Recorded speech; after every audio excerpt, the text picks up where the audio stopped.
राज्य मंत्री भ्रष्ट था और रिश्वत लेता था। घर की नौकरानियां गुलाम बना दी गई, सीमा पर निर्वासित कर दिया गया। एक शहर की रक्षा करने वाले वीर सिपाहियों को पत्नी के रूप में इनाम दिया जाए। जिन्हें नहीं चुना गया उन्हें पीछे के श्रम शिविर में भेज दिया जाएगा।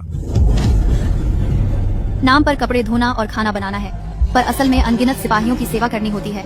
अपमान और दुर्व्यवहार सहना पड़ता है। प्रलय बेस फट गया और मैं समय में पहुंच गई। असली मालिक सर्दी से मर गई। मुझे दूसरा मौका मिला, गुलाम बनकर जागी। नरक जैसी शुरुआत। लेकिन प्रलय ने मुझे एक बात सिखाई, सही आदमी का साथ दो तो बच सकते हो।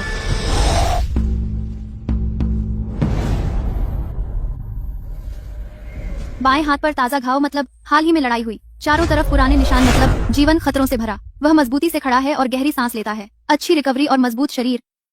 इतने चौड़े कंधे, इतनी ताकत। यह वही है सबसे मजबूत दांव। सब के सब इतने दुबले पतले हैं, एक कुदाल भी नहीं पकड़ सकते, कोई काम नहीं कर सकते। एक और मुहा तो पूरा परिवार भूखा मरेगा। अर्जुन सैन्य योग्यता में प्रथम है, मैं दूसरा। बहादुरी में मैं उसके आगे नहीं टिकता। लेकिन दिमाग की बात आए तो ये उच्च कुल की नौकरानियां सब अच्छी शिक्षा पाई हुई है, गुणी पत्नियां। 12 सिपाही सैन्य योग्यता के क्रम में बारी बारी से चुनेंगे।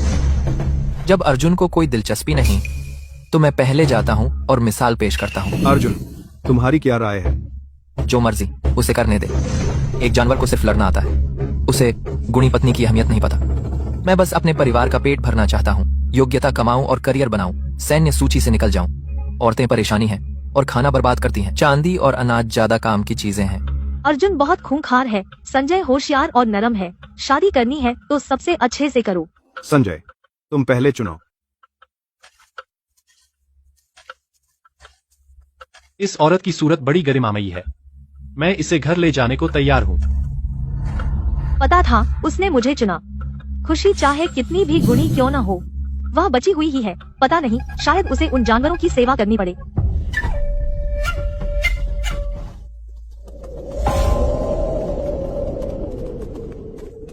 अर्जुन, तुम सबसे आखिर में हो, आगे आओ, अपना फर्ज निभाओ। जनरल, मुझे औरत की जरूरत नहीं। महोदय, मुझे औरत नहीं चाहिए। तुम्हारी हिम्मत कैसे हुई? क्या कहा तुमने? बस मुझे सामान और रुपए दे दो, मैं एक औरत का खर्च नहीं उठा सकता।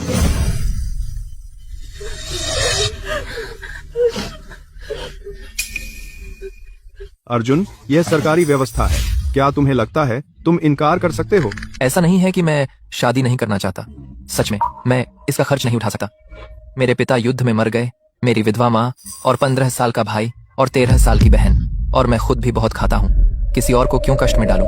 मैं और इंतजार नहीं कर सकती। अगर और इंतजार किया तो मैं श्रम शिविर में पहुंच जाऊंगी और कोई रास्ता नहीं होगा। एक औरत जो आवंटित होने का इंतजार कर रही है, खुद आगे आने की हिम्मत करती है। मुझे तुम्हारे सहारे की जरूरत नहीं है। मैं खेती और खाना बना सकती हूँ, मैं घर संभाल सकती हूँ। मैं तुम्हारा खाना नहीं खाऊंगी और मैं बोझ नहीं बनूंगी। और तुम मजबूत हो, तुम्हारे साथ मैं सुरक्षित रहूंगी। इस लड़की में हिम्मत है। अर्जुन, इसे घर ले जा, इसने पहले ही कदम बढ़ा दिया है। वह मेरे खतरनाक अंदाज से नहीं डरती।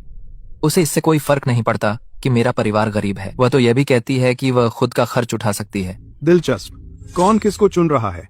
ठीक है, तय हो गया। अर्जुन, इसे घर ले जा और बसा दे। पैर घसीटना बंद करो, तुम एक लड़की से भी कम निर्णायक हो।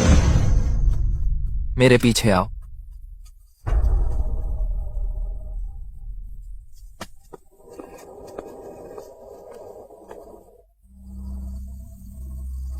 उसे कोई शर्म नहीं है। वह अर्जुन बेहद खुरदरा और डरावना है, मेरे संजय के विपरीत जो इतना सुसंस्कृत और कोमल है। कप्तान अर्जुन, आप सच में एक पत्नी लाए हैं, लेकिन वह थोड़ी पतली है, कमजोर लगती है। क्या वह काम कर सकती है? वह कोई बिगड़ा हुआ बच्चा तो नहीं है, है ना? यहाँ की औरतें सीधे बोलती हैं, उनकी परवाह मत करो। कोई बात नहीं, मैं इससे भी बुरा सुन चुकी हूँ।